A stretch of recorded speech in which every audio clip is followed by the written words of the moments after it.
السلام عليكم. جيتكم مرة أخرى نجاوب على السؤال اللي كتر طرحه هذه الأيام، وهي السؤال عند الرضع معناتها الأولاد اللي أقل من عامين.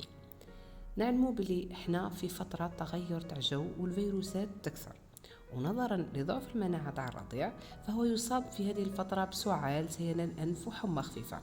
المهم كي تشوفي ابنك يسعل، هذه أول خطوات تعمليها.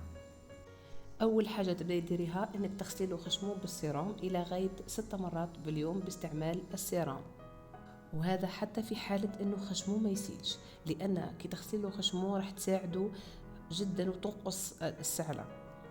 ثانيا ما تشريوش الدواء تاع السعله بدون طبيب، يعني السيرو تاع السعله سي ايفيتي غير لكان طبيب اللي يقولك شريه. طبعا بلا ما نقول ممنوع المضادات الحيويه، لان مضاد حيوي معناتها بكتيريا، وهذه الفتره تاع فيروسات كان غير الطبيب هو اللي يقدر يكتب لك، وخاصه الطبيب تاع الاطفال هو اللي يقدر يكتب لك لا كان مضاد حيوي يشربه او لا. الام اللي ترضع تكمل في ترضيع ابنها، لان الرضاعه والحليب تاع الام مفيد جدا لتقويه المناعه والتغلب على الفيروس. اذا كان ولدك يتقيا بعد السؤال ما تخافيش، خاطر هذه الطريقه الوحيده اللي يخرج بها البلغم، وقادره حتى تجدي البلغم هذاك في لاكوش تاعو. طبعا لما نقول اذا كان البيبي تاعك كان ديجا دخلتي له الماكله، هنا راح تغني الماكله تاعو بالاكل اللي يكون غني بالفيتامين سي، كيما الطماطم وعصير البرتقال.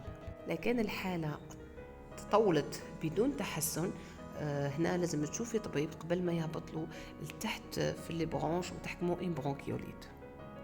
نتمنى استفدتوا من هذه النصائح. دمتم بصحه.